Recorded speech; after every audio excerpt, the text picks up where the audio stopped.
3, Póngala. 2, 1 y vamos.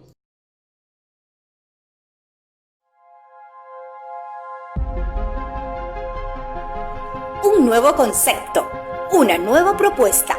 Autores increíbles, el espacio creado para descubrir quiénes están detrás de Relatos Increíbles, nuestra revista hispanoamericana dedicada a los géneros de la fantasía, la ciencia ficción y el terror. Pueden apoyar nuestro proyecto adquiriendo el último número de la revista en sus plataformas de ebook como Amazon o Letgo. De igual manera, pueden sumarse a la comunidad de patrocinadores en Patreon, donde contarán con muchos beneficios a cambio de tu apoyo constante. Relatos Increíbles es una lectura para todos.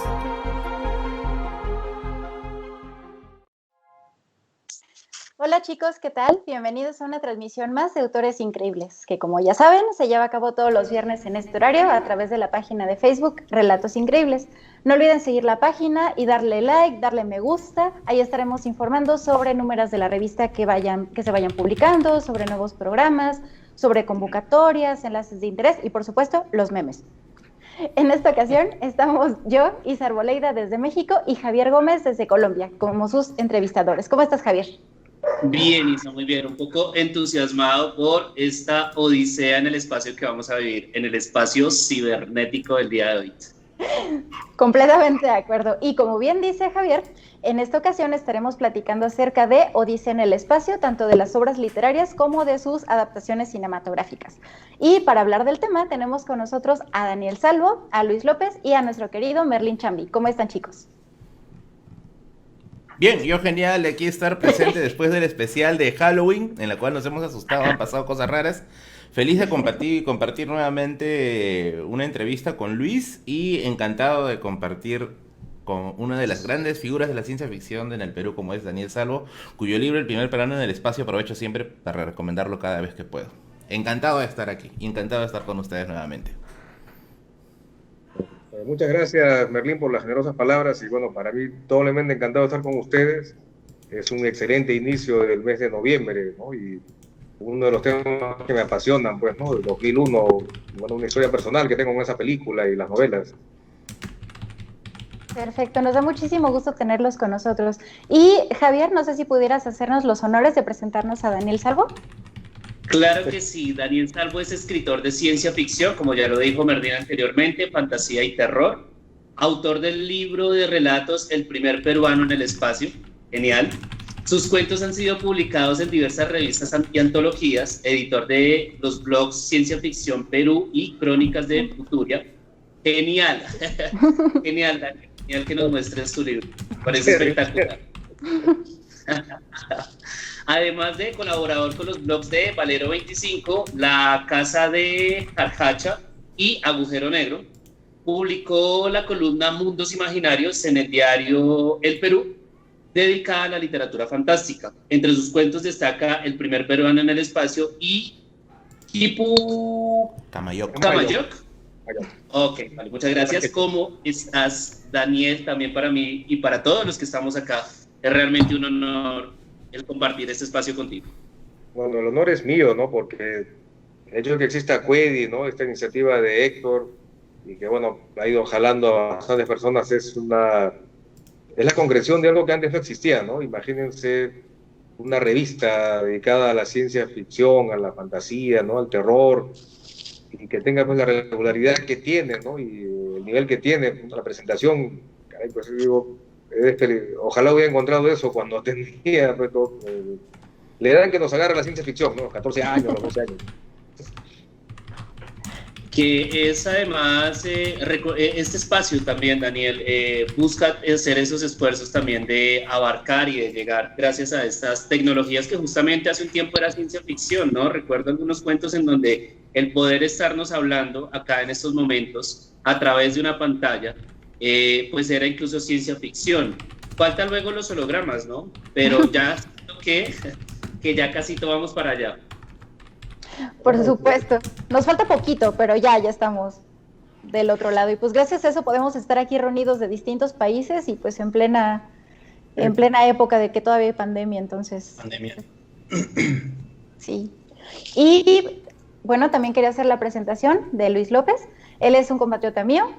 Él es químico farmacéutico biólogo por parte de la Universidad Nacional Autónoma de México y a su vez ha tenido cursos de creación literaria, ciencia ficción y divulgación científica.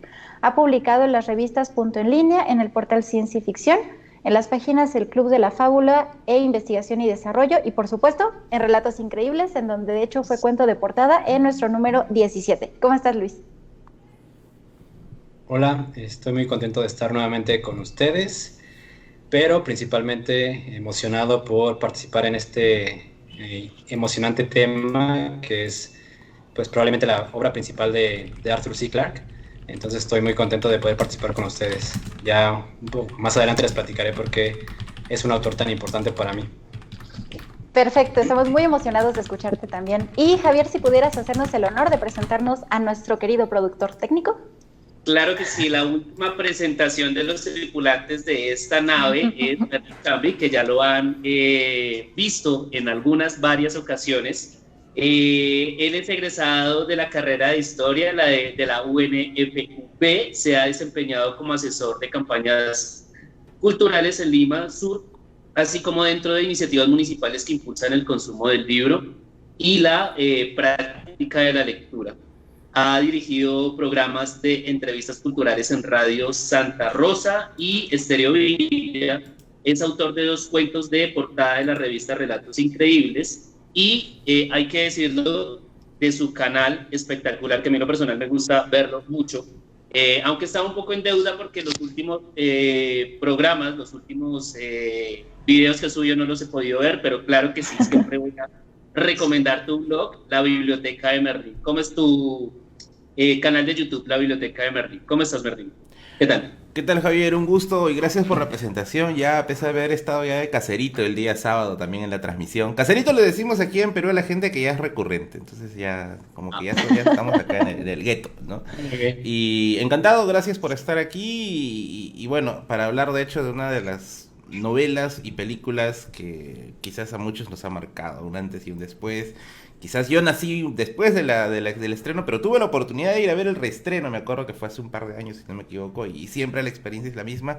Y listo acá para poder aportar algo desde mi perspectiva, ¿no? Porque también tiene una perspectiva histórica esta novela, acerca de Odisea Espacial. Y encantado de estar aquí, encantado de estar con todas las personas que están allí al otro lado de la pantalla, y encantado con los Patreons sobre todo, con ellos sobre todo. Muchas gracias. Claro que sí, que ya los vamos a mencionar, ¿no? Pero también no podemos dejar de mencionar justamente de que Merlín es uno de los técnicos de máquinas que mantiene esta nave funcionando en el ciberespacio, así que también muchísimas gracias, Merlín, porque gracias a ti también esto es posible. Y vamos a mencionar algunos Patreon que muchas veces son el combustible para que esto pueda marchar. A Leili Málaga, Salvador Ortiz, Omar González, Pedro Castro Puente, Falco Rivera y Eli Jiménez, nuestra fiel seguidora, que sé que ya debe estar ahí en los comentarios hablando, opinando. Que muchas gracias a todos ustedes porque realmente su apoyo es bastante importante para que este proyecto se lleve a cabo. Y a continuación, con nuestra primera al mando, Isa, vamos a comenzar. Perfecto. Mil gracias, Javier. Y ahora sí, te libraste de la chancla porque ahora sí mencionaste a todos los Patreon. Entonces sí, te retiro una chancla completamente. Vale. Y bueno, Chancla. Bueno, y como les habíamos comentado hace rato, estamos aquí para hablar de Odisea, empezando con, por supuesto, Odisea 2001. Y aquí me gustaría preguntarles a ustedes, ¿cuáles fueron las impresiones con las que se quedaron después de leer el libro? Antes de pasar ya al tema de la película y la relación tan estrecha que tiene. Pero, ¿cuál fue la impresión que ustedes tuvieron? ¿Daniel? Bueno, para mí, iniciando con el libro 2001, la novela, ¿no? Escrita por Clarke, fue un alivio porque yo vi la película a los 12 años y no entendía, pues, pero no 12 años, 10 años quizás, y pues no entendía, pues, pero nada, ¿no? ¿No te dormiste? No, estaba diciendo, ahora va a pasar algo, ¿no? Era como ver una película francesa, ¿no? Que tú dices, va a pasar algo y de repente sale, ¿qué pasa? Fin, ¿no? Algo así, o sea, ¿qué he visto, no? Pero es que miren, eso fue el año 77, ¿se acuerdan? Que se estrenó Star Wars y parece como que trajo pues una especie de, ya, pues, ¿no? Reestrenos, cosas de ciencia ficción y justo ahí apareció, ¿no? 2001, Odisea del Espacio. Y bueno, casualmente la dieron en el cine de mi pueblo y dije, pues, voy corriendo, ¿no? 2001, pues, y nada, pues algo, hablé pues con todo el mundo que me encontraba, mi papá me decía, esa cosa es aburrida, no se entiende nada. Otro amigo más enterado decía, no, lo que se está refiriendo es que el ser humano se mata con sus propias armas, ¿no? Y así hasta el año 80 mediados de los 80, que no sé si ustedes compraron unas novelas que sacó Hispamérica de ciencia ficción, una colección de 100 novelas, los libros azules. Todavía no nacía. Imagínate. Entonces, recién pues ahí, ¿no? 2000, justo el primer volumen de esa colección es 2001, ¿no? Odisea del Espacio. Pues vamos. Y ahí ya, pues claro que hace que se entienda pues qué es lo que pasa, ¿no? El envío, la señal, toda la discusión. Y bueno, en buena hora la escribió, ¿no? Yo creo que a muchos nos pasó lo mismo que a Daniel. Digo, yo cuando vi la película era muy chiquita y dije, no, pues seguramente es algo muy profundo para entenderlo ahorita. Tenía 10, 11 años. Luego la vi a los 20, la vi a los 25 y seguía sin entender absolutamente nada. Y en cuanto leí el libro fue como, ya entendí. Entonces sí, con la pura película me pasó exactamente lo mismo. Es que no entendí nada, de nada. Pero ya con el libro explican muchísimas cosas, que la parte visual sí termina siendo muy rica, pero pues que solita uno se queda, lo interpreta de mil maneras, menos de la forma en la que Arthur C. Clarke quería que se entendiera, creo. Y Luis, ¿tú qué impresión tuviste al leer la novela? Creo que mi impresión fue similar a la de ustedes. Vi la película, no sé qué edad tenía, tal vez 15, 16 años. Y yo la vi porque vi una lista en la que decían, estas son las mejores películas de ciencia ficción de la historia. Y en el número 1 aparecía esa película. Entonces la vi y como dicen ustedes, pues esperaba que algo ocurriera, que las explosiones, la pelea contra los extraterrestres, algo por el estilo. Y no, lo primero que te encuentras es media hora sin diálogos de changos. Y luego sobrevives esa escena, te sigues y llegas al final y te quedas, ¿qué es esto? Estoy viendo, ¿por qué hay un bebé en el espacio? Entonces es muy complicada de entender al principio, pero pues la vuelves a ver y la vuelves a ver y la vuelves a ver y cada vez le vas encontrando más el gusto. Y obviamente cuando lees la novela, pues ya se te aclaran muchas cosas y mágicamente todo cobra sentido y dices, esa película es perfecta, la novela también es perfecta. Es una genialidad de C. Clarke. Sí, estamos muy de acuerdo con eso. ¿Y tú qué nos puedes decir, Merlín? Bueno, yo puedo decir aquí con mi Biblia en mano, aquí de Odisea 1, que, a ver, para mí funcionó al revés, funcionó como un solucionario de examen de admisión, ¿no? Funcionó como un solucionario. Primero yo vi la película. Primero yo recuerdo haber visto la película y lo primero que dije es, no entendí nada. Y como yo ya venía de la experiencia de Evangelio, en la cual ya tú entiendes bacán todo hasta los dos últimos capítulos, yo dije, no, aquí debe haber cosas más elaboradas, ¿no? Y ahí, me acuerdo haber visto esta novela, pero me acuerdo haberla visto porque aquí en Perú sacaron, no la sacaron acá en Perú, pero había una edición de color azul con plateado, que tú ni bien lo abrías y las hojas se partían, era un desastre de edición. Era de América. Esa de ahí, una colección larga de ciencia ficción, sí. Y había otra que venía de España, una blanca con crema, creo que era. Que pasaba lo mismo, tú la abrías y las hojas volaban, ¿no? Entonces, me acuerdo haberla comprado esto aquí en la Cachinita. Allá le decimos, allá creo que en México le dicen mercados de pulgas. Y me acuerdo que me lo vendieron a un sol costó esta cosa. Me lo llevé a mi casa y comencé a leerlo y ¿para qué? Pues fue un vicio, ¿no? Este es peor que la cocaína, porque tú la agarras y no había cuándo lo termines, no había cuándo lo sueltes. Y como dice Luis, claro, o sea, no sé, para mí digo, ¿no? Digo desde una experiencia personal, es como una especie de solucionario, ¿no? De la película, ¿no? A medida que vas viendo la trama de la novela, vas entendiendo más cosas de la película, ¿no? Por ejemplo, diálogo de simios, diálogo de changos, como le dicen allá en México, ese diálogo de simios, por ejemplo, al inicio te deja mucho más claro las cosas que te quería representar, pues, Kubrick en la película, ¿no? La simbología, ¿no? Qué cosa es el monolito en sí. Supongo que te va a hacer un programa con spoilers, no creo que vamos a hablar 1 hora y media sin spoilers. Te he hecho que este va a ser una metralleta de spoilers. Seguro, Pero- sí. De todas maneras, la novela es, desde mi perspectiva, una manera muy, muy chévere de entender la película finalmente, ¿no? Tengo entendido que hasta ahorita hay como que controversia, ¿no? Eso sí no estoy muy bien enterado sobre qué fue primero, ¿no? ¿La novela o el libro? Tengo entendido que fue primero, perdón, la novela o la película, ¿no? Tengo entendido que fue primero la película, ¿no? Pero también estaba Sí. googleando, por ahí dicen que se escribieron en paralelo, entonces como que por ahí hubo diferencias. Entonces, no sé, quizás acá Daniel tenga una opinión quizás un poquito más precisa sobre ello. Pero me parece que, o sea, al final de cuentas, pues, la maestría corre por cada uno, ¿no? Nadie puede cuestionar a 2001, que ha generado toda una cultura popular con respecto a la ciencia ficción, tanto como película y como novela, ¿no? Que me parece genial. Y bueno, al menos la primera me parece excelente. Ya habrá oportunidad de hablar de las demás partes, pero esa sería mi humilde opinión. Y acá nuevamente, por favor, como el monolito lo presente. Muchas gracias. Es que de hecho, interviniendo un poquito, primero fue el cuento de El Centinela de Arthur C. Clarke, y ese cuento es el que leyó Kubrick, y Kubrick empezó conversaciones con el autor para decirle, oye, quiero adaptar este cuento, y estaría padre que sacaras también la novela. Entonces hubo un diálogo interno bien profundo entre Kubrick y Arthur C. Clarke, y por eso terminan siendo reflejo y terminan siendo un muy buen paralelo. Porque de hecho el libro se estrena unos meses después de que se estrena la película, entonces le da más punch. Que hasta donde yo sé, Arthur C. Clarke participó en el guión de la película, ¿verdad?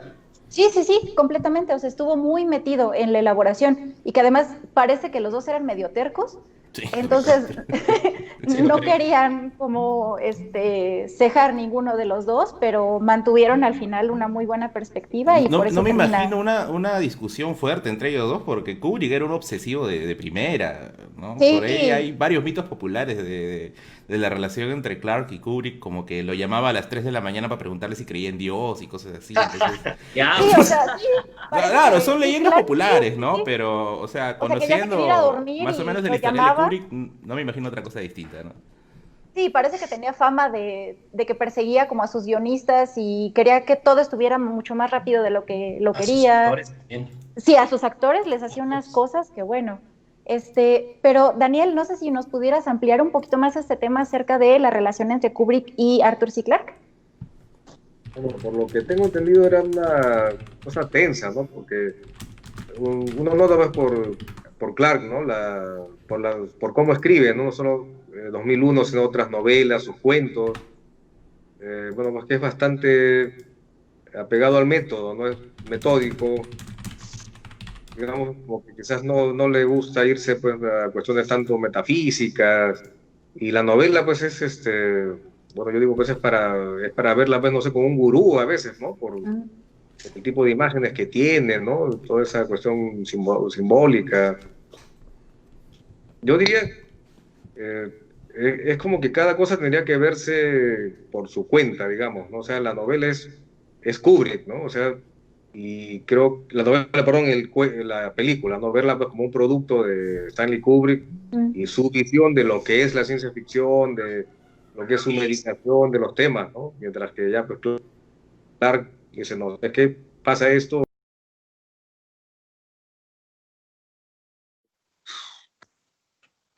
Perfecto. Y estamos de regreso por una pausa no programada, pero siempre salvada.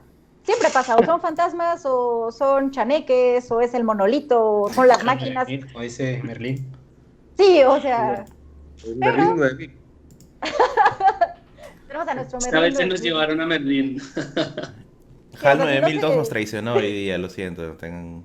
Ténganle paciencia. Su actualización ¿Te no le acuerdas cayó que- bien. Oye, Luis, te están mandando un gran saludo desde el público de la anterior transmisión. Aprovecho el desorden que se nos armó para que Victoria Pérez le mandó saludos a Luis López y a todos los participantes. Un saludo para ti, Victoria. Saludos a todos. Si de repente estás viendo esta nueva transmisión. Aprovechando la pausa. Claro que sí. No, pero de hecho, ¿se acuerdan que les platicábamos que Merlín es nuestro productor técnico? Entonces, pueden culparlo a él. No, no es cierto, siempre pasa, o sea, le pasa a todos. Estas nos pasa a cosas nosotros. suceden, siempre, cuando se habla de máquinas, estas cosas siempre van a pasar, eso es lo imprevisto, lo imprevisto. Sí, en distopías pasó, o sea, En Halloween pasó también un incidente. Pero hoy Por día hay supuesto. que hablar del incidente de otra máquina, hay que hablar del incidente de otra máquina. Tenemos ahí un incidente pendiente todavía de otra de hecho, computadora. regresando, sí, o sea, regresando de Merlin 9000 a HAL 9000, le preguntaba justo a Daniel Salvo sobre la relación entre Kubrick y Arthur C. Clarke. Vamos, se comenta que es una relación bastante tensa, ¿no? Al final, porque en la forma, si recordamos, ¿no? Las novelas y cuentos que ha escrito Clarke, él era, bueno, devoto del método científico, ¿no? Como científico que era, bastante metódico y, bueno, pues quizás no muy dado a especulaciones metafísicas, era ateo. Bueno, Kubrick no sé si lo sería, pero si ustedes, ¿no? Recuerdan la película, como que se manda pues por ese lado también, ¿no? De lo metafísico, el cosmos, el Star Child, ¿no? Y bueno, pues, quedarse pues embobado, digamos, mirando el universo, ¿no? Mientras que Clarke pues pasa esto, es, bueno, tiene una novela con más acción que la película. Quizás eso pues los haya hecho sentirse, bueno, pues no comulgar del todo, ¿no? Con la idea. Es probable. Y bueno, ahora que mencionas un poco sobre quién era Arthur C. Clarke, creo que sí valdría la pena como recopilar un poco para el público. A final de cuentas, Arthur C. Clarke era escritor y era un científico británico. Él estudió matemáticas y física. De hecho, él fue presidente de la Sociedad Interplanetaria Británica, fue miembro de la Academia Astronáutica, de la Real Sociedad Astronómica, entre otras organizaciones científicas. De hecho, él tuvo el premio Kalinga en 1961, que es otorgado por la UNESCO por su labor como divulgador científico. Entonces, al ver las novelas, podemos ver muchísimo de esta formación que tiene Arthur C. Clarke. Es como muy evidente la parte científica y la parte que se presenta en sus novelas, porque siempre está al tanto de los avances que van ocurriendo, de respaldar la novela, bueno, las novelas, con artículos, con investigaciones, incluso le da los agradecimientos a las novelas que va publicando.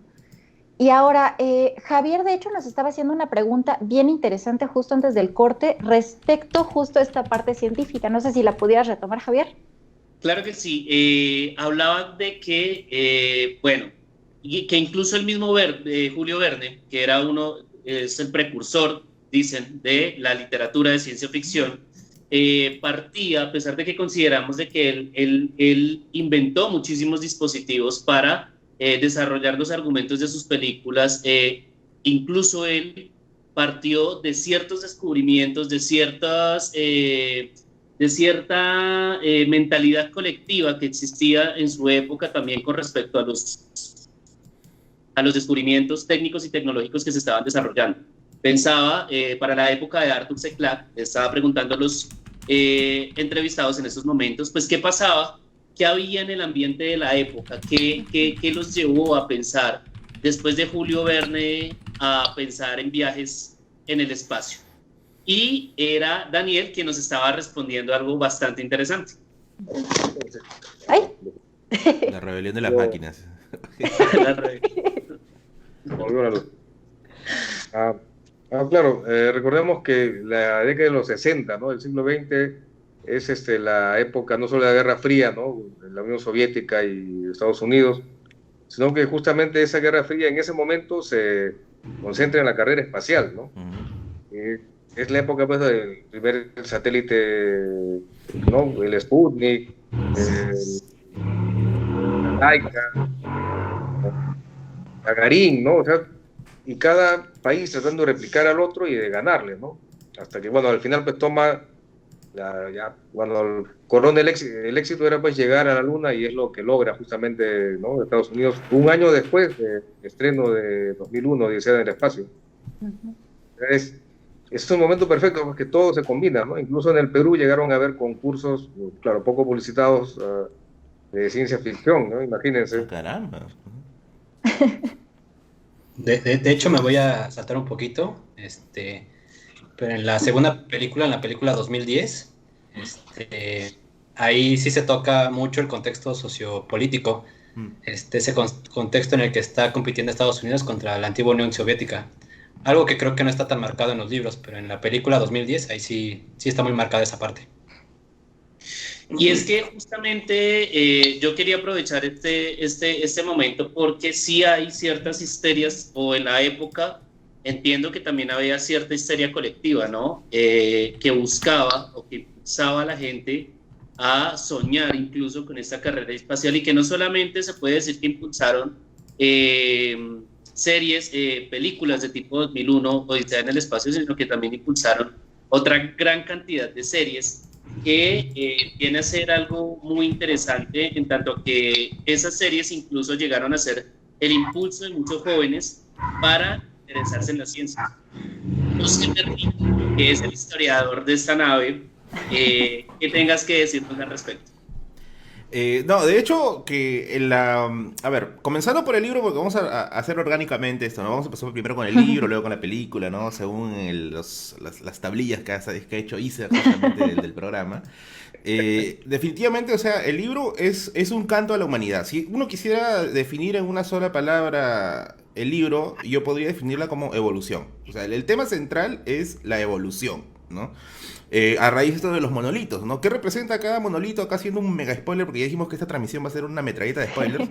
Representa un hito en el hombre, ¿no? El monolito que hace que el antropoide pase ya a una forma de pensamiento más abstracto, que es el primero que se ve cuando cae en las sabanas africanas. El segundo que se encuentra en la luna, ¿no? Que es ese salto que sale del hombre al espacio. El tercero, que es la llegada hasta... Bueno, sale Saturno y en otro sale... No me acuerdo si en la película sale como Júpiter. En la película... Ajá, sí. Sale como Júpiter. Y porque en el libro creo que sale como Saturno. Le habían cambiado de planeta. No sé, que hubo Sí. problemas de copyright con el planeta. No sé qué habrá pasado, pero...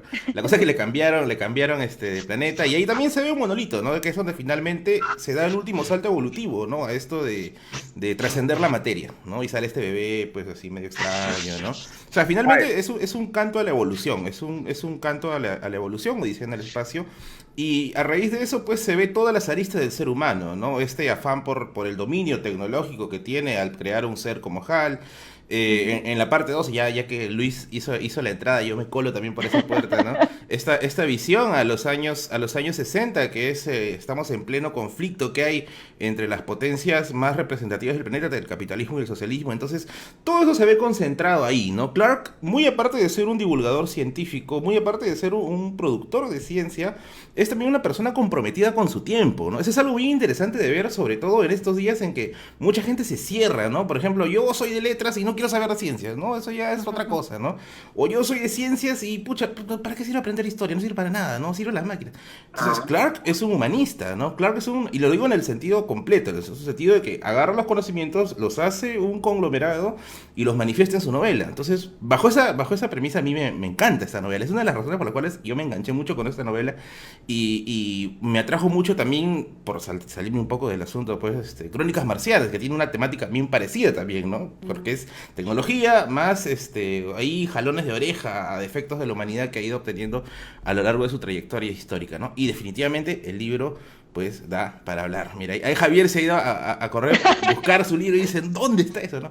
Claro, o sea, definitivamente Clarke es un máster, definitivamente. Al margen de que pueda o no puede haber sido los demás libros buenos, malos, al menos el primero es el que salió, pucha, que es la torta, ¿no? Es la torta de la fiesta, ¿no? Y que además, bueno, aquí tenemos a un escritor y a un científico al mismo tiempo, que viene siendo Luis, entonces también tendría una perspectiva interesante al respecto. De hecho, Luis, si pudiera prender su micrófono. Luis, tu micro. Lo siento. Lo siento, igual Hal 9000 anda por acá. No, comentaba que algo que me gusta mucho de C. Clarke es que justamente tiene una carga científica muy grande, pero no solamente eso, sino que es ciencia real, o sea, se basa, como ya lo mencionaron, en hechos científicos que están ocurriendo, hace muchas notas referente a artículos, a los autores, y como lo vimos en la propia saga de Odisea en el espacio, cada libro se va modificando conforme a los descubrimientos de la época. conforme al viaje a la Luna, a las ondas Cassini que llegaron a Saturno o Júpiter, no me acuerdo, y otras investigaciones de física, etcétera, él va actualizando sus novelas. Entonces, un comentario que siempre hago a las personas que me llegan a preguntar por él, por C. Clarke, es que si buscan ciencia ficción dura o ciencia ficción muy acercada a la realidad, tienen que leerlo definitivamente. Porque, pues repito una vez más, creo que sus textos son muy acertados científicamente. Y por ahí creo que ha tenido incluso, ¿cómo se dice? Aciertos en cosas que predijo. Porque justamente tenía toda esa base científica, todo ese sustento de que estaban haciendo investigaciones respecto a diversos temas que ahorita ya son una realidad. Creo que se une este autor a otros divulgadores científicos, ya que estamos hablando de divulgación científica, y un tema que a mí en lo personal me gustaría aclarar, y es Isaac Asimov. Justamente por eso fui a buscar el libro, porque estaba diciendo de quién era este libro. Isaac Asimov, también, que es un gran escritor de ciencia ficción. Él hace este libro bastante interesante que es Historia de la Química, y es justamente porque algo de lo que decía Isa es, vaya, estos escritores también tenían una carga humanística y también tenían una responsabilidad con respecto a la divulgación científica.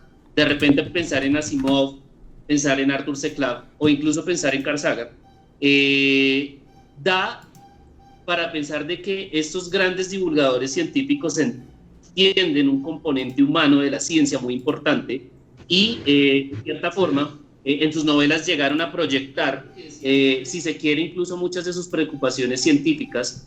O el tema que quería aclarar es cuando se dice que llegaron a predecir muchos descubrimientos, no es que eso es un tema que a veces he hablado y a veces siento que no queda muy claro cuando uno habla con gente que se está acercando a la literatura de ciencia ficción. Y habla de que alguien me preguntaba alguna vez, bueno, pero ¿cómo es esto de que esos autores predicen el futuro, no? ¿Tienen Ouija o qué? Y es justamente, no sé si alguno de esos autores quisiera, de los entrevistados que están aquí hoy, quisieran explicarnos un poco de cómo es esta predicción que logran hacer ellos a través de sus novelas, estas predicciones científicas del futuro científico que logran hacer a través de sus novelas. No sé si Daniel.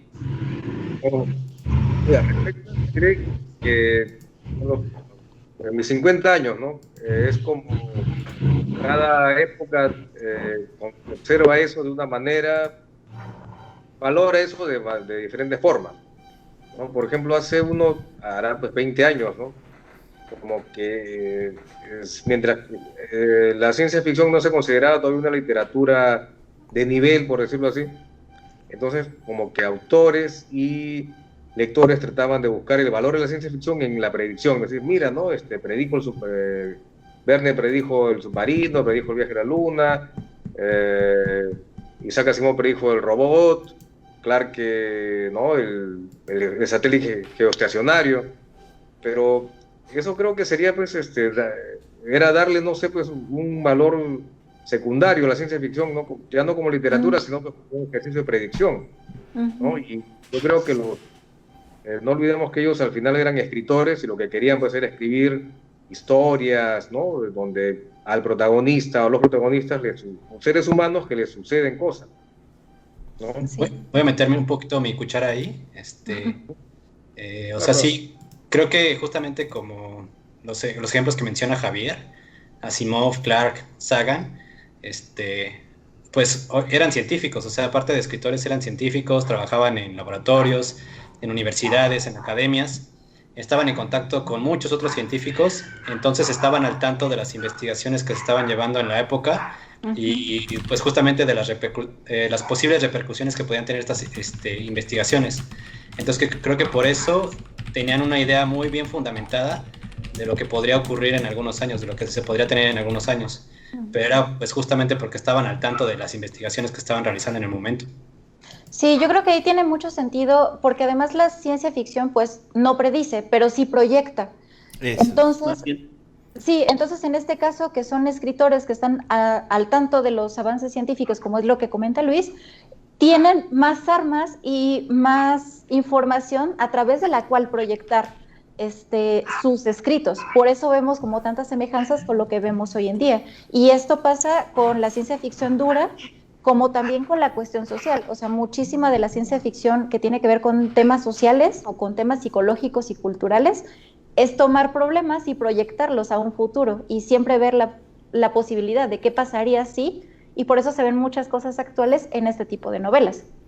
Quisiera ahí meter mi tenedor en ese caso de lo que es la proyección, ¿no? De lo que es la proyección.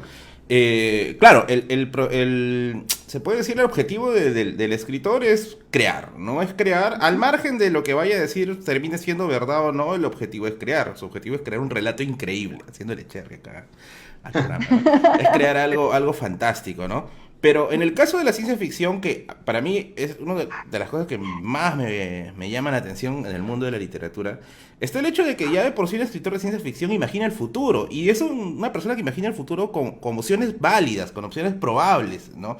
Justamente la proyección se basa en ello, ¿no?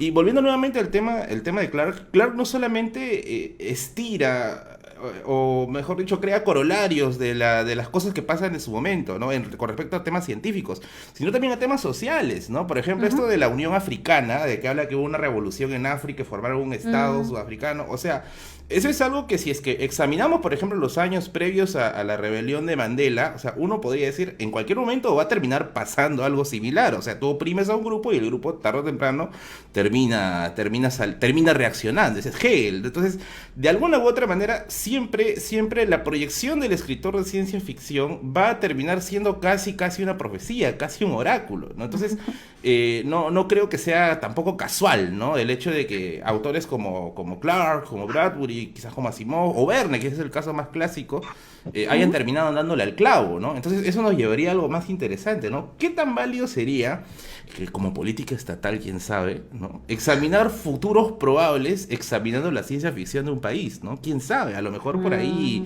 revivimos el oráculo, ¿no? De Delfos, de Pachacama, ¿no? Algo que quizás sacamos por ahí, ¿no? Quién sabe, a lo mejor quizás son los que mejor proyectan las cosas que van a pasar en el futuro, ¿no? Ya que esta vez la estadística nos ha abandonado un poco, yo creo que habría que ver en los escritores de ciencia ficción a ver si es que por ahí hay un futuro probable, ¿no? Javier, por ejemplo. Puede ser. Asimov, por ejemplo, fue consultor en varios organismos gubernamentales de Estados Unidos, ¿no? Y justamente en ese contexto, decir, oye, ¿qué futuro podría pasar en esta cosa, ¿no? Acá en el Perú tenemos un organismo que se llama CEPLAN, pero hasta ahora no nos llama. Planeando. Que sí sería bueno eso de voltear a ver a la ciencia ficción como forma de proyectar y de analizar qué es lo que está pasando. O sea, porque finalmente la ciencia ficción es un aguas. Si siguen por acá, puede pasar esto. O si hacemos tal cosa, puede que lleguemos a tal lado. Por eso muchas distopías.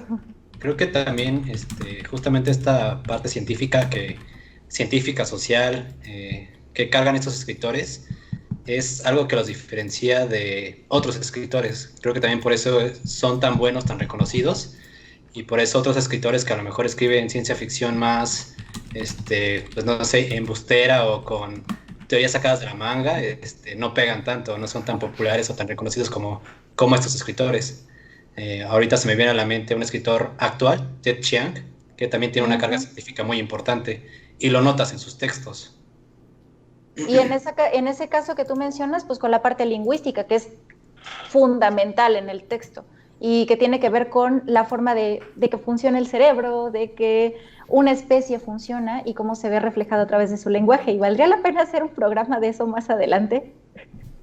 Sería bueno acerca justamente de ver esos casos que ya están también bien en boca de todos, ¿no? Esto, por ejemplo, las neurociencias, que está dando toda una revuelta al mundo, y que en muchos casos es tocado casi de manera charlatana, ¿ya? Pero yo creo que hay una fuerte carga científica a eso, ¿no? Yo, por ejemplo, acá yo veo el chamán de mi barrio, acá dice, ¿no?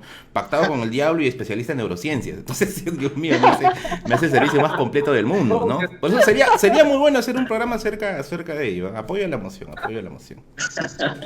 Como rótulo queda perfecto, la verdad. Y ahora, regresando un poco a 2001 y no yéndonos a otros posibles programas. No yéndonos a 2012. Regresando a 2001. Una de las cosas que también llama la atención es la diversidad de temas que maneja. Ahorita Merlín comentó la cuestión evolutiva, que es fundamental en la novela, pero también qué otros temas tenemos. Podemos ver inteligencia artificial y la relación con HAL 9000. Podemos ver la presencia extraterrestre en la trama, que no es una cuestión descriptiva, pero que sí es una presencia fuerte, fundamental y decisiva en la trama de la novela.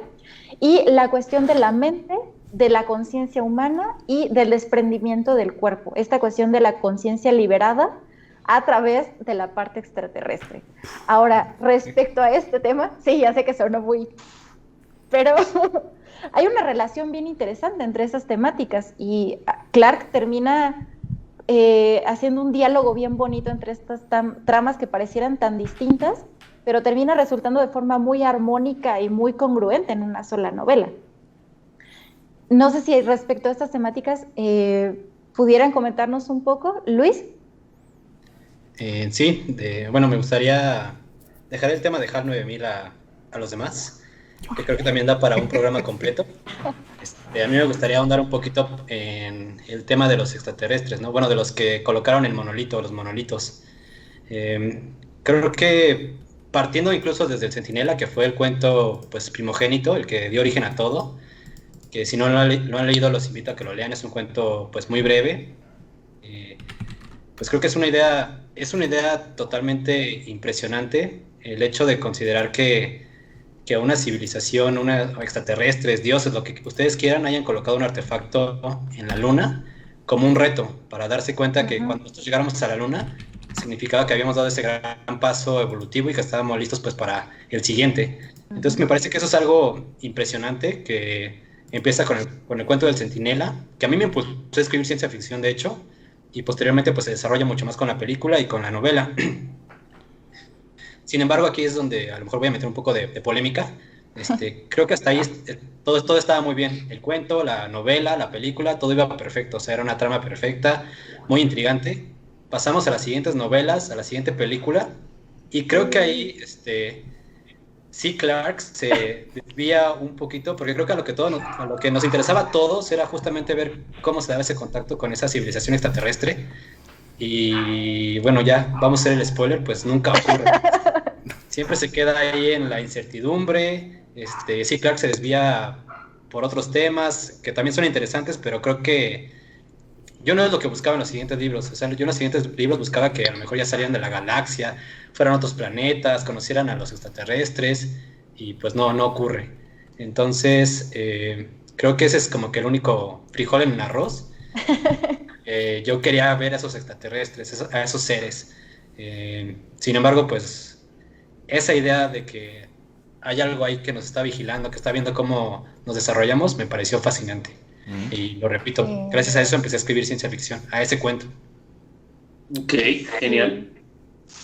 Es que de hecho, perdón. Perdón. Lo siento. Todos quisimos hablar al mismo tiempo. No, Merlín, por favor. Quería complementar la idea de Luis justamente acerca de esto. ¿No? ¿Qué tan completo es Clarke, no? Nos habla de una revolución africana y nos habla también de que están mandando una nave a Júpiter. Entonces, va de los dos lados. Todos estamos de acuerdo en que es un autor riguroso, científicamente riguroso.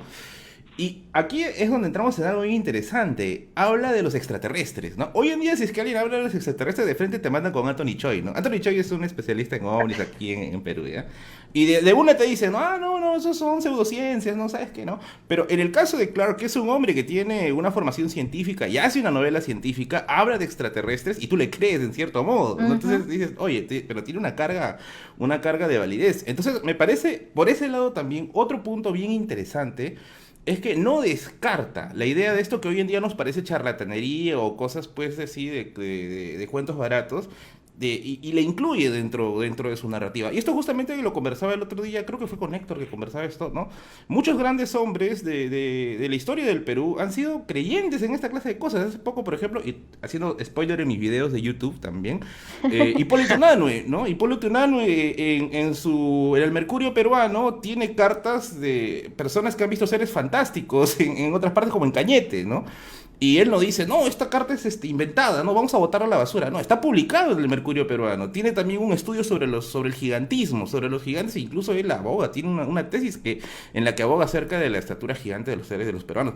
Que yo sé que puede sonar a pseudociencia, puede sonar casi algo charlatán, pero tengamos en cuenta que era Hipólito Unanue, ¿no? O sea, hoy en día uno no puede decir pues que Hipólito Unanue era un charlatán. El hombre funda la Facultad de Medicina en la San Marcos, es un hombre metido dentro de la causa independentista. O sea, es un humanista que está viendo todo de una manera general. Y Clark hace lo mismo, ¿no? Clark hace lo mismo, ¿no? O sea, no lo descarta, ¿no?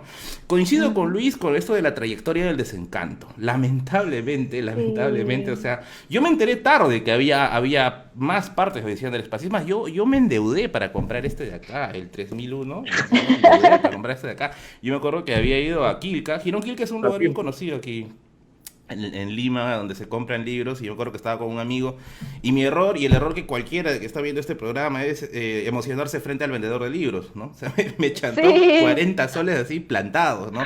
Que son más o menos 10 dólares, 12 dólares por ahí, más de dólares americanos, para hablar así en términos universales. Entonces, yo lo compré y dije, vamos a conseguir los otros dos, y llegué a conseguir los 4 tomos, la colección de los 4 tomos, y dije, pucha máquina, bueno, al menos tengo la colección completa, ¿no? Pero, o sea, definitivamente ese es algo que ya supongo que sigue desarrollando en las siguientes partes de la entrevista. Y también supongo que va a haber una parte para hablar de Hal, pero para mí el que se roba al menos la primera novela, es Hal. O sea, Hal es el personaje que se roba la novela, y ya habrá momentos quizás más específico para hablar de él, ¿no? Daniel, ¿nos querías comentar algo? Bueno, un poco retomando el tema de los extraterrestres, ¿no? En Clark, bueno, que cada autor pues lo manifiesta, digamos, desde su óptica, ¿no? Sus conocimientos, en el sentido de que Clark pues no tenía pues novelas extraterrestres basadas pues en contactos así, tipo que me caso con la señora extraterrestre, ¿no? O voy a destruir un imperio galáctico, pero digamos él trataba de basarse pues, no sé si tanto hacer creíbles esos extraterrestres, sino su presencia, ¿no? Su posibilidad de existir y cómo interactuarían con nosotros. Y no solamente en 2001 aparecen extraterrestres, sino en varias sus otras novelas, ¿no? En El fin de la infancia, Puentes del paraíso, ¿no? En El fin de la infancia, sobre todo, ahí está relacionado con lo que decía Merlín de evolución, ¿no? O sea, en 2001 evolucionamos de una manera, ¿no? Y lo aterrador es esto, ¿no? Que es como que siempre estuviéramos evolucionando, pero con una especie de ayuda extraterrestre, ¿no? Como en 2001, y en El fin de la infancia, pues, bueno, si han visto la serie o han leído la novela, pues son extraterrestres pues con nombre y apellido, ¿no? No son... Quita con Rama también, por citar otra novela. O sea, son extraterrestres creíbles porque, bueno, no están pues interviniendo para conquistar el mundo, ¿no? Sino, bueno, tienen una especie de misión trascendental también. Que yo creo que uno de los grandes aciertos de 2001 es hablar de la cuestión extraterrestre, pero infiriendo en su presencia. O sea, no de forma descriptiva, sino como una presencia que está acompañando ahí, que observa, que manipula. Porque además una de las citas que más me gustan de 2001 es esta cuestión de que ellos le dan prioridad a la mente, entonces van seleccionando aquellas especies que pueden desarrollar esto, que ellos es lo que están buscando, y que al final de cuentas ellos ya no están sujetos a la cuestión de la materia, ni a la carne, ni a la cuestión ni plástica, ni metálica. Es el grupo Rama, es eso. Sí. Curiosamente, mira, yo tengo una idea un tanto distinta. Yo tengo la idea de que realmente sí quiso mostrar los extraterrestres, pero ya no había cómo cerrar la novela, porque tú notas desde mi caso al menos, ¿no? De la novela 3 en adelante, ya notas un cansancio, como que ya lo sobrecarga demasiado, quiere sacarle todo el jugo a la franquicia, no sé, pues, qué urgencia habrá tenido, habrá sacado un televisor, no sabía cómo pagarlo, no sé, pero había que sacarle el jugo a la franquicia, y yo creo que al final, o sea, todo el mundo esperaba ver los extraterrestres, todo el mundo esperaba ver a los ingenieros, ¿no? Los que crean el monolito.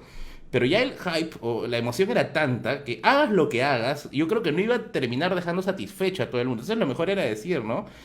son etéreos, ¿no? Están allí, ¿no? Es como Half-Life 3, ¿no? O sea, el día que salga, todo el mundo lo espera, pero el día que salga nadie sabe, nadie va a estar de acuerdo con lo que va a salir por más que sea una obra maestra. Entonces, me parece que fue una salida al menos un poco más inteligente y calculadora, ¿no? Esto de decir, ¿no? Están ahí etéreos, nos están vigilando, ¿no?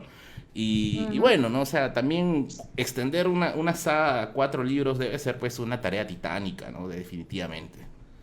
Sí, que sí es cierto que uno tiene cierto desencanto ya hablando un poco sobre las secuelas, porque además 2001 cierra muy fuerte, o sea, el cierre de 2001 es sumamente intenso. El cierre es que no cierra, sí. Ajá, ese como, pero ¿qué va a pasar? Y en el segundo, digo, a mí me gustó mucho 2010 particularmente, me parece muy interesante la forma en la que se va desarrollando la historia, pero sí hay unas partes muy lentas porque no está pasando nada. Entonces es como que incluso dice que todos los espectadores de la Tierra están aburridos porque no está pasando nada al lado de Júpiter. Revientan una bomba Ajá, para salir de la rutina. Y de pronto ya viene toda la parte de Bauman que se aparece con Floyd a través de Hal. Digo, perdón por los spoilers, pero ya dijimos que íbamos a hacer muchos en esta ocasión. Pero me parece sumamente interesante porque además a mí me pareció 2010 una novela más humana, porque habla más de relaciones humanas, o sea que es Floyd con su esposa, con el resto de la tripulación, las relaciones que se van dando entre las naves, incluso la relación humana que establece el doctor Chandra con Hal, que lo ve como algo entre un igual, algo entre un hijo, algo entre un hijo pródigo que está ahí y que en algún momento falló, porque además culpan a los humanos de no, falló porque le dieron estas órdenes y por eso falló, pero él no tiene nada malo. Hablando justamente de eso, hay una parte que a mí me dinamitó la cabeza. Esa parte jamás se me va a quitar, ¿eh? La parte en que la red neuronal de Hal llegó a ser tan compleja que no necesitaba técnicos, necesitaba psicoanalistas para poder hallar el problema. Yo leí eso y dije, la miércoles, no sé, ¿cómo, no? Y definitivamente, o sea, la relación entre Chandra, que es el doctor que crea, el científico que crea a Hal, y tiene una versión creo más en la Tierra, Hal, un hermano gemelo, ¿no? Entonces, la relación que hay entre los dos es bien interesante, incluso que se desarrolla creo más en la película, porque la película tiene, no sé si han llegado a ver la película, la 2, Isa, Luis, Alicia, entonces, bueno, no fue tan buena, pero lo que a mí me gustó fue esta relación que había entre Chandra y Hal, ¿no? Sobre todo los últimos minutos cuando le pregunta, ¿no? Si va a dormir, no, si va a soñar, ese diálogo cortito, le dice soñaré, ¿no? Voy a traer mis Kleenex ese rato. Sí, porque uno termina sintiéndose mal por Hal. Sí, es muy emotiva esa parte. Sí, y de hecho nos querés comentar algo, Luis. No, creo que no. Lo pensó mejor y dijo, no, al rato. Sí, al rato, sigan. Bueno, sí, por favor, yo Javier. quiero aprovechar un momento para hablar un poquito de las participaciones que están haciendo el público aquí abajito en la cajita de comentarios, y esta me pareció muy buena. Dice, el tema de los monolitos me hizo recordar la teoría de la panspermia. Ajá, que requiere que la vida proviene del espacio exterior, y a los ingenieros que se ven en Prometheus y Alien Covenant, que se encargan de sembrar vida y otorgar tecnología a las civilizaciones que producen. Por ahí hablaban ustedes algo de que en el libro se intuía cierta presencia extraterrestre, ¿no? Y de hecho también pensaba incluso muchas teorías de las que se están manejando ahorita en la Tierra, ¿no? Que es justamente de lo que habla la participación del público. No sé si hay algún comentario de parte de los escritores alrededor de esta participación. ¿No se peleen uno por uno? Luis, bien. Pues creo que más que la panspermia es una teoría que habla de que probablemente cayó un meteorito a la Tierra y traía los componentes químicos para originar la vida o los microorganismos propios. Si mi memoria no me falla de mis clases de la universidad, pues creo que aquí sí es una intervención extraterrestre, pero que se encarga justamente de tratar de impulsar a la vida que ya está en la Tierra. O sea, no se menciona cómo surgió la vida en la Tierra. Sí. Simplemente la vida ya estaba aquí, pasaron estos entes, dijeron, este planeta tiene potencial, pongamos la máquina para vigilarlos y apoyarlos un poco. Creo que el mismo C. Clarke dice, darles una patada en el culo, creo, evolutivo, algo así. Darles una patada en el trasero, evolutivamente hablando. Ajá, algo así lo dice. Sí. Entonces, o sea, no es tanto la panspermia, sino algo que... O el empujón. Un pequeño apoyo de los extraterrestres o de estos entes. Entonces, pues va por ahí. Ok. Yo tengo una anécdota, cuando fui con unos amigos, estábamos en secundaria, ¿no? En Ica fuimos a ver 2010 Odisea 2, y al final, ¿no? Bueno, ocurre eso, pues que el comunicado de los extraterrestres, pues, ¿no? Diciendo, no toquen la Europa, ¿no? La luna de Júpiter, porque ahí, bueno, pues estamos creando vida, ¿no? Y los demás planetas son de todos ustedes. Y un compañero, pues, me dice, ¿qué cosa significa eso, no? Bueno, los extraterrestres, ¿no? Le dije, pues, se entiende, los extraterrestres han estado... bueno, pues no creando la vida en la Tierra, pero sí ayudando a su evolución.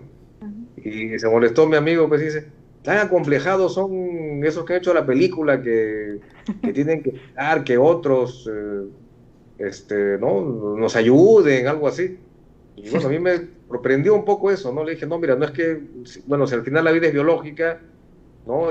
No tiene nada, no veo pues no es una relación pues Dios creador a su criatura, ¿no? Que algunos fanáticos, los raelianos creo que tienen esa nota, ¿no? De decir eso, pues que en realidad pues Jehová era un extraterrestre y creó la vida. Ese es de ¿no? una secta, ¿no, Daniel? Una secta, ¿no? Que en ese contacto, o sea, pero yo lo que he visto siempre es que la mayor parte de contactos extraterrestres, entre comillas, tipo Grupo Rama, así, que se han dado en el Perú, en múltiples partes del mundo, al final son un reemplazo de las religiones. O sea, ya, pues, ya Dios y los ángeles en realidad son extraterrestres, ¿no? Y nos cuidan, y, bueno, pero que no iba por ese lado, pues, ¿no? De una cuestión paternal, sino, bueno, a lo más pues una intervención biológica, ¿no? Y ya, pues eso es hasta... muy frío, diría yo, ¿no? De repente somos, pues, ¿quién no nos dice que somos realmente, o en el contexto de las películas, la novela, un experimento, ¿no? No necesariamente una ayuda, sino... a ver qué pasa. Pues, a ver qué pasa, ¿no? Claro. Sí, oigan, y que además... perdón. Perdón, Isa, se me vino ahorita a la mente, recordemos que, o sea, estos entes, estos extraterrestres, lo que sean, o sea, tampoco son tan benévolos como parece, o sea... si leemos las siguientes novelas, pues por ejemplo, por ahí desaparece Saturno, lo hacen una estrella. Júpiter. Júpiter, perdón, y más adelante destruyen una estrella también porque aparentemente el planeta que giraba a su alrededor pues no tenía todo el potencial, o sea, eliminaron a una raza justamente porque no daba el potencial, no daba lo que ellos esperaban. Entonces, sí, de hecho, esa intervención, esa intervención que hacen ellos, dicen que ellos cosechan y que a veces tienen que, ¿cómo dice? Que deshebrar, o sea, que tienen que seleccionar que sí y que no, y que de hecho la vida les parece sacrificable en pro del desarrollo de la mente. Es una de las cosas que quedan muy claras. Lo que pasó en el diluvio, pero básicamente, ¿no? O sea, claro, es la misma lógica, ¿no? No, definitivamente, o sea, así también dando mi granito de arena por el comentario del espectador, ¿no? O sea, coincido con la versión de Luis y Daniel, ¿no? O sea, los ingenieros, o mejor dicho, los extraterrestres que están ahí pendientes de la raza, de las diversas razas del universo, no tienen una función necesariamente de guía, ¿no? O necesariamente así de verificar que hoy has comido, no sé, ¿no? Sino... Si es que funciona bien, ¿no? Si es que no, pucha, te purgamos, ¿no? Next, ¿no? Le damos una segunda oportunidad a los dinosaurios, no sé, pues algo haremos por ahí en el camino, ¿no? Pero, o sea, tiene esa carga, ¿no? Esa carga fría, ¿no? Como una especie de tutor, ¿no? De que te vamos a dar la oportunidad y si es que la aprovechas, a buena hora, ¿no? Entonces, hasta en ese sentido creo que Clarke fue un visionario, ¿no? Porque no cayó en el juego de lo que menciona Daniel, porque acá hay un montón de sectas que sí ven a los ovnis como algo religioso, sí. Yo he tenido un par de experiencias por ahí bien graciosas con eso, pero, o sea, hay efectivamente esa visión, ¿no? Sobre todo el grupo Rama. Entonces, hay esa visión definitivamente. Y bueno, eso no es lo que Clark da a entender ahí, ¿no? Si es que si es que lo aprovechas bien, ¿no? Si es que te malogras, no sé, pues contaminas el planeta, votas por los republicanos, es tu problema, ¿no? Ahí sí ya estalla, ¿no? Pero si es que lo haces a buena hora, ¿no? Sí, pero que además tiene que ver con el libro 2 y su intervención que tienen en Júpiter para hacer que se desarrolle una estrella, o sea, para hacer que Júpiter ya no sea un planeta, sino que se convierta en una estrella y eso transforma completamente las lunas alrededor. Y que es lo que piensan que puede hacer potenciar la vida en esas lunas. Y que por eso está la advertencia respecto a Europa. Lo que dice, todos esos mundos son vuestros, excepto Europa, no intenten aterrizar ahí. Y por supuesto lo primero que quiere hacer el ser humano es aterrizar en Europa. Aterrizar ahí. O sea, la única cosa que les dijeron que no hicieron y es precisamente lo que hacen. Y que Como tiene... Sí, o sea, y que además en el libro 3 se vuelve muy político el asunto. Y tiene que ver con los intereses económicos que hay sobre el diamante que especulan que está en el monte en Europa.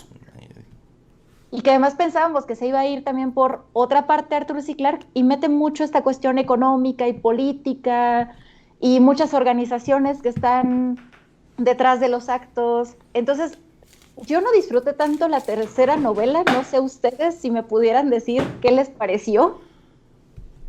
Yo tengo una anécdota con esa novela. Cuando yo compré los libros de Odisea en el Espacio, el 1, el 2 y el 4 fueron relativamente fáciles de encontrar. El 3 no había por ningún lado. Había visto esa versión entera, esa del tomote que tienes tú, Isa. Esa de ahí, pero yo decía, no, el mérito está en encontrar uno por uno. ¿No? Uno por uno, ¿no? Ahí está el mérito, ¿no? Y cuando lo encontré, que es este de acá, que le debo dar gracias a mi cazador de libros de Quilca, Christopher García, que está viendo seguramente aquí el programa, él es un fanático de Odisea en el Espacio, me encontró mi 2061 Odisea 3 y no me gustó. O sea, fue una cosa bien rara porque, o sea, sufrí para encontrarlo, lo leí y dije, pucha máquina, no, ya, debieron haberlo dejado quizá, no sé, de morir con dignidad en la 2, ¿no?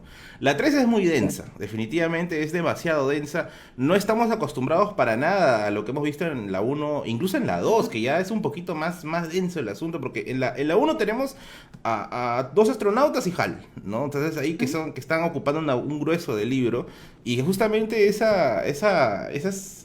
¿Cómo se puede decir? Esos pocos personajes ha hecho que Clark le dé una gran identidad a cada uno, ¿no? Todos podemos ver a Bowman, podemos ubicar a Hal, ¿no? El otro astronauta se me fue de la... Frank Poole, ¿no? Podemos identificar más o menos ya bien definido la personalidad de cada uno, pero en la 3, ya que no sé, parece que fueran extras, ¿no? Ha juntado un montón de extras y vamos a ver hasta qué parte se puede desarrollar. No fue... son otra cosa. No, claro, o sea, no me pareció un tomo que necesariamente se haya tenido que hacer. En la 4 intentó parcharlo, debo decir que la 4 sí me gustó más que la 3, aunque tiene un montón de controversias también internamente, pero definitivamente la 3 es quizás la que no debió haber salido, o al menos no debió haber tomado el nombre de Odisea en el Espacio, acá poniéndome en plan purista, ¿no? Una cosa así. De hecho, algo que sí Clark trata de justificarse es diciendo, todos pertenecen al mismo universo literario, pero no es una cuestión lineal. Son y por eso, sí, por eso trata como de excusarse y de justificarse, porque para empezar el de 2010 no es la continuidad de 2001, sino de la película de 2001, que por eso están en Júpiter y no en Saturno. Pero a mí me molestó mucho esa parte de respeta tu propio libro. Ok. También sí, Clark lo dice al final de todo el librote que tú tienes, que tenemos. Lo dice al final, si les gusta, pues bien, si no, pues lean otra cosa. Váyanse para el cuerno. Exacto. Sí. Bien, yo quiero meter aquí la cucharada un momento para mandarle un saludo a las personas que nos siguen, que le han dado un gran like a esta transmisión y que además han hecho y aportado muchísimo con sus comentarios. Liliana Flores Vega, un gran saludo y un abrazo para ti. Eli Jiménez, como siempre, tú acá, una fiel seguidora de este programa, te mandamos un abrazo muy fuerte y muchas gracias por seguirnos con tanto entusiasmo. Victoria Pérez, un saludo para ella también. Omar Tosh y Gonzalo Salgado Domínguez, que han estado ahí pendientes de nuestra conversación y participando también con su polémica y con sus comentarios. Continúa, Isa, por favor. Ahora quería darle la palabra justo a Daniel respecto a estas secuelas literarias de 2001, tanto 2010, 2061 y 3001. ¿Tú qué nos puedes comentar acerca de estas secuelas? Mira, yo solo he podido, llegué hasta 2010 Odisea 2 nada más. Tengo pendientes leer las otras secuelas, ¿no? Porque, bueno, como decía Merlín, eran difíciles de hallar. Y de otro lado, bueno, pues recién he comprado el volumen este que tú tienes, ¿no? Está en grandote.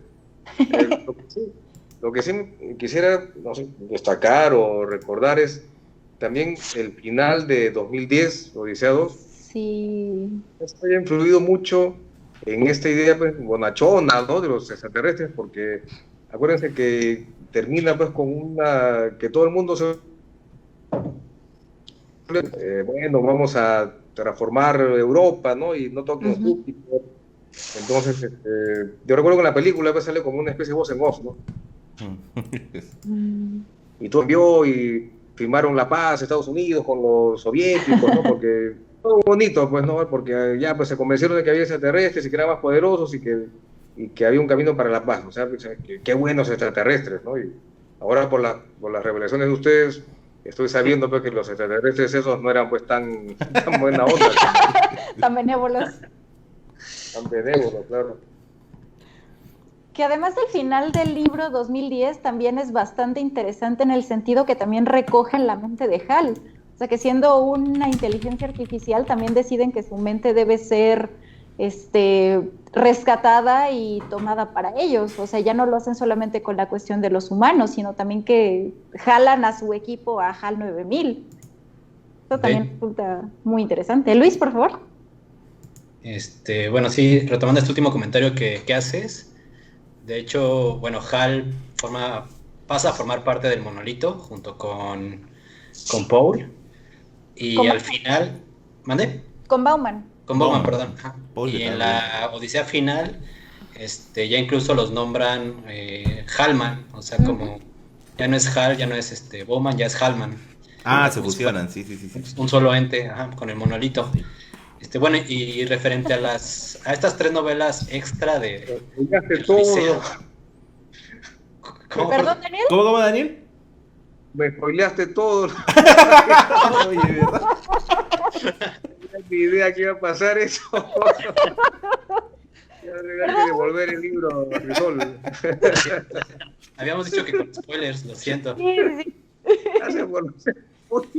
Bueno, trataré de no dar tantos spoilers de las últimas novelas. Ya que... ¿Cómo diría? Ya que... Sí. Lo siento. Ahora síguele. Bueno, yo rescataría, independientemente de todo lo que ya se ha mencionado,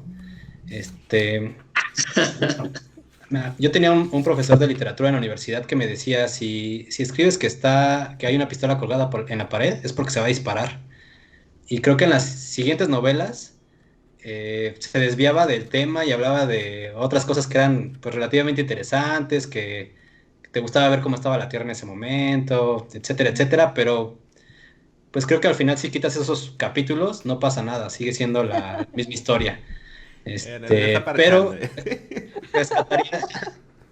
rescataría algo de todas estas novelas, de estas 3 últimas novelas, y es la parte descriptiva, científica, tanto de los planetas, las lunas, como de estas teorías que resaltan cómo podrían darse estas formas de vida en esos planetas. Si lo recuerdan por ahí, narra de una forma, pues, espectacular cómo ingresa la nave es Saturno, a las nubes de Saturno, a la gran mancha roja, cómo incluso por ahí, en medio de todas estas capas de nubes, hay formas de vida de forma gaseosa. Igualmente luego cómo nos narra las formas de vida que están en Europa, cómo nos narra cómo estas formas de vida, pues, como que medio están evolucionando. Entonces creo que toda esa parte descriptiva, pero con sustentos científicos, porque te dice, estos extraterrestres que estoy mencionando se basan en este artículo que escribió tal científico. Entonces, pues son, en verdad, te imaginas que sí es posible, o sea que si vas a Saturno, a las lunas de Júpiter, etcétera, sí encontrarás ahí formas de vida similares. Entonces creo que eso es lo que principalmente rescataría sobre todo de la Odisea 2 y la Odisea 3. Y la Odisea 4 pues creo que sí es un poquito diferente a las demás y rescata un poquito todo lo que se perdió con la Odisea 3. Ya. Y ahora, de hecho, Merlín nos iba a comentar un poco sobre la polémica que había respecto al libro 4. Ya. Curiosamente, coincidiendo con lo que dijo Daniel, el tomo 3 es bien difícil de encontrar. Al menos aquí en Perú, es bien difícil de encontrar. Yo me acuerdo que cuando una vez estábamos yendo a buscar libros con unos amigos allá, fuimos así. En todo lugar hay el librero gurú, ¿no? Ese que consigue las rarezas, ¿no? Es así que está envuelto en una cueva, ¿no? Una cosa así, te saca los libros, ¿no?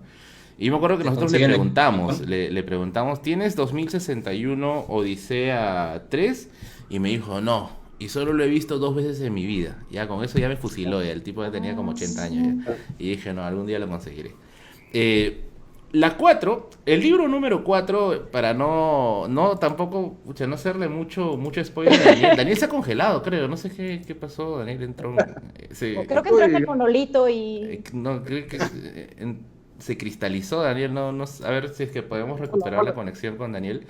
El tomo 4 tiene cosas muy parecidas, al menos en la segunda mitad de la novela, a una película que se llama Día de la Independencia, que es esta película de Will Smith en la cual un ovni, pues no gigantesco, se posa encima de un edificio muy famoso en Estados Unidos y están buscando la manera en cómo destruirlo. Acá no sé si voy a hacer spoiler de la novela o de la película, porque yo creo que todo el mundo ya ha visto la película ya, pero la película cierra cuando le hacen un ataque informático a ese ovni, ¿no? Le meten un virus, ¿no? Le bajan una cosa así brava, pues, de Ares.com, ¡pum!, ¿no? Y lo hacen volar ahí a la nave, ¿no? Y el tomo 4 cierra de una manera muy similar. E incluso yo había leído ahí en algunos foros que estaba el hecho de que había habido algún tipo de disputa entre Clark y entre el director de esta película, en la cual se decía que la película había sido primero. Y que Clark probablemente, y digo en condicional por si acaso, probablemente, ¿no? Habría cometido algún tipo de plagio. Bueno, yo, ya que ahí sí no me metí más a fondo en el asunto, pero quedó esa controversia, ¿no? De que había elementos muy parecidos en ambas novelas, ¿no? La 4 básicamente se va a centrar en Poole, ¿no? A Poole lo encuentran dando vueltas por el espacio. Poole es el astronauta que mata... Ya maté la sorpresa, ¿ya? Poole, que es este primer astronauta que Hal mata, cuando lo saca, lo bota, pues, ¿no? Al espacio exterior, aparece en 3001. O sea, no sé cuántos, ha dado vueltas 1000 años ahí por el espacio. Y lo encuentran en el año 3001 y básicamente la mitad de la novela se va a centrar en lo que es recuperación. Explicar, claro, el proceso de recuperación. Explicar el proceso de recuperación de Poole, que se adecue a estas nuevas circunstancias que hay en la Tierra. Y va conociendo cómo es el nuevo mundo, cómo es esta nueva Tierra, ¿no? Y luego finalmente ya pues viene esta amenaza de estos extraterrestres que dicen, oh, ya la han malogrado mucho, bueno, ya es hora de darle su laxante universal y que ya desaparezcan, ¿no?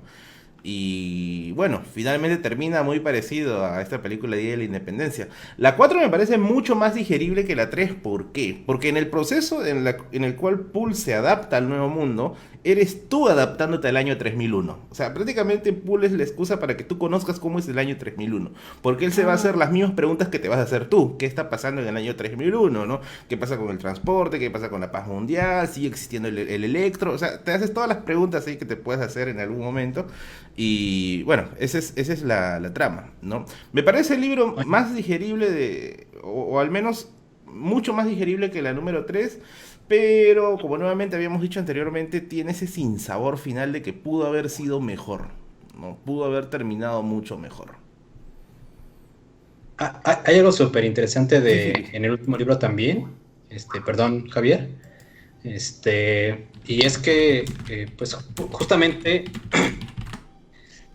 pues tenemos ya esta lucha al final contra estos entes, ¿no? Contra estos extraterrestres. Pero esta lucha se da porque justamente todavía esta parte medio humana de Hallman les da la advertencia a los humanos de que esta civilización o estos extraterrestres hicieron... ¿Qué pasó?